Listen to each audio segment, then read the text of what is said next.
Siang ini saya akan menyampaikan rilis yang bicara nanti dulu ya, nanti gantian sini. Siang ini saya akan menyampaikan rilis tentang pengungkapan penggunaan narkotika jenis sabu-sabu. Dari tadi malam semua teman-teman menelpon saya, telepon Kapolres, sampai lupa jamnya pun masih nelpon, jam 2 malam pun masih nelpon saya, jam 3 malam aja masih ada yang nelpon. Penyalahgunaan narkotika, TKP-nya yaitu hari Rabu kemarin, tanggal 7, sekitar pukul 15.00 di daerah Pondok Pinang, Kebayoran Lama, Jakarta Selatan. 3 orang ditetapkan sebagai tersangka. Yang pertama, inisialnya ZN. Ini laki-laki, umurnya 43 tahun. Dia adalah sopir, pekerjaannya setiap hari. Juga yang membantu di kediaman 2 tersangka lainnya. Yang kedua adalah inisialnya RA.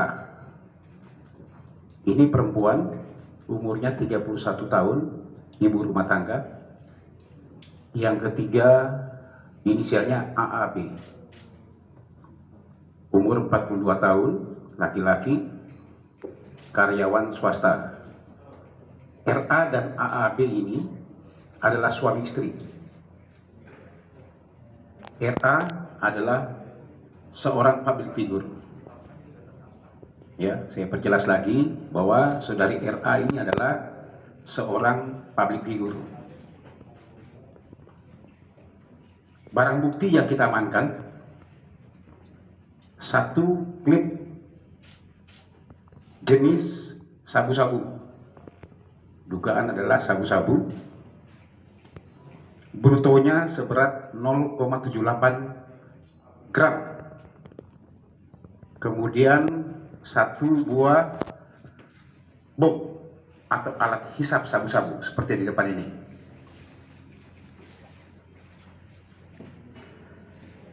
Kronologisnya sekitar pukul 9 pagi, Sat Narkoba Polres Metro Jakarta Pusat, ya, langsung dipimpin oleh kanitnya, mendapatkan informasi, ya,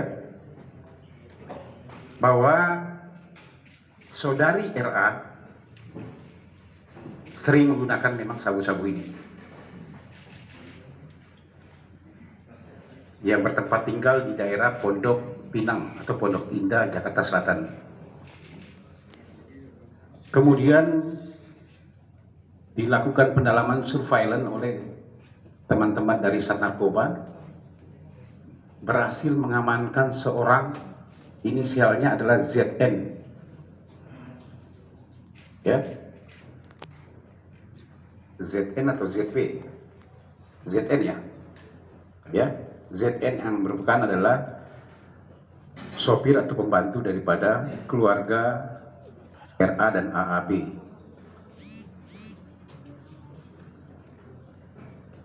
Pada saat dilakukan penggeledahan terhadap saudara ZN ini, ditemukan 1 klip narkotika jenis sabu-sabu.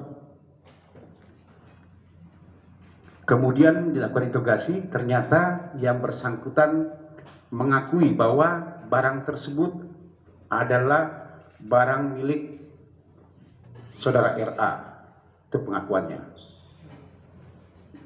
Ya. Itulah kemudian penyidik melakukan penggeledahan di kediaman saudara RA dan kemudian dilakukan pendalaman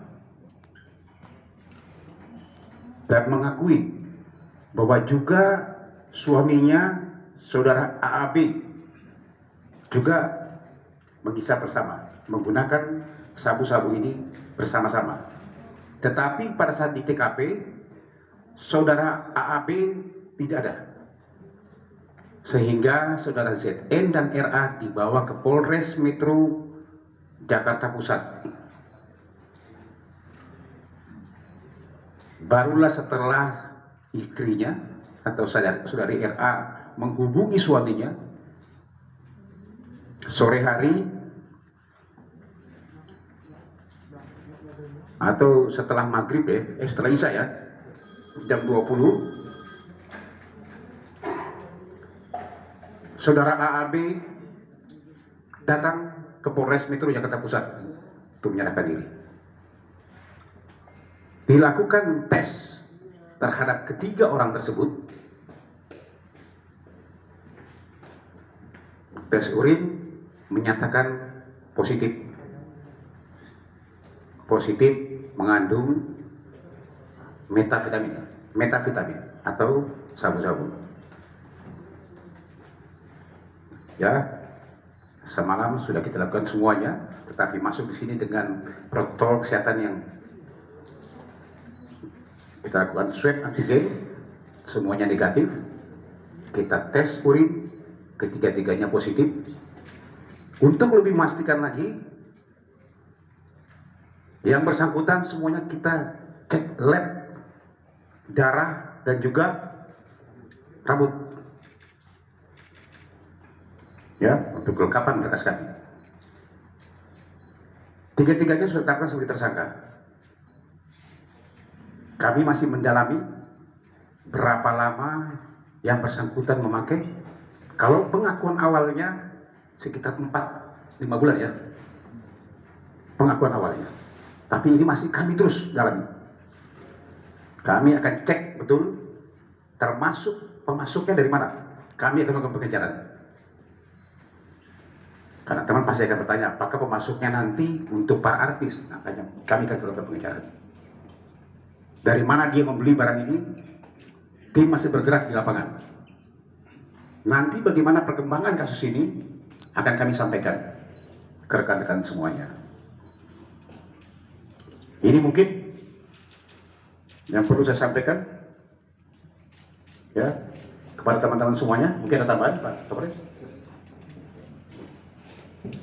Rekan-rekan sekalian, sebagaimana kita ketahui, kita dari kepolisian pada saat ini adalah berkonsentrasi terhadap penanganan COVID, operasi kemanusiaan, bencana nasional, pandemi global. Jadi fokus pada pelayanan pada masyarakat.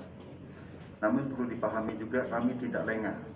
Kami tidak lengah terhadap kejahatan narkotika ini.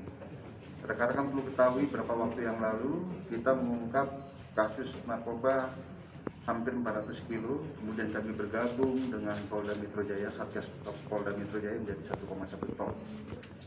Ada satu kasus lagi yang belum kami ekspos yang barang buktinya cukup besar. Setelah ini akan kami ekspos lagi. Karena mengapa? Di saat pandemi ini hasil analisis kami, semua kejahatan-kejahatan lapangan yang itu nuansanya kekerasan, apakah itu begal, tawuran, setelah kita tes, ternyata mereka ini positif sabu. Dan spesifik lagi, positif sabu. Jadi tingkat fatalitasnya lebih tinggi korban. Oleh karenanya kami terus ada tim khusus yang tetap konsen terhadap narkotika ini. Kita memetakan bandar-bandar. Nah, salah satunya ini yang dilakukan oleh tim kemarin. Hasil penyelidikan kami menemukan seseorang ya, dan setelah kita tangkap ternyata membawa barang bukti sejumlah ini. Tapi kami belum percaya, akan kami selusuri terus dari mana dan bagaimana sindikasinya, berapa lama, dan ternyata setelah diadakan surveillance ternyata tertangkap atas nama tersangka RA ini. Jadi sekali lagi kami tekankan, ini penyelidikan belum selesai sampai di sini. Kita akan lebih kembangkan lagi. Jadi di sini rekan-rekan sekalian, pengalaman kami di saat kita menangani kasus COVID, kita lengah. Kemarin pengalaman hanya dalam waktu 22 hari kita bisa sita 1,1 ton sabu dan berasal dari satu daerah Boluci di perbatasan Iran dan Pakistan. Justru di saat pandemi mereka datang, karena kita lengah, kami tidak akan pernah lengah. Oleh karenanya untuk kasus yang ini, kami nyatakan kami belum selesai penyelidikan. Kami yakinkan belum selesai. Saya kira itu yang perlu kami sampaikan, bahwa kita tetap perang terhadap narkoba di saat pandemi, di saat masyarakat panik, tiba-tiba kejahatan nanti meningkat, ditambah lagi dengan stimulasi sabu, maka akan lebih brutal, lebih sadis dan lain sebagainya. Saya kira demikian, terima kasih.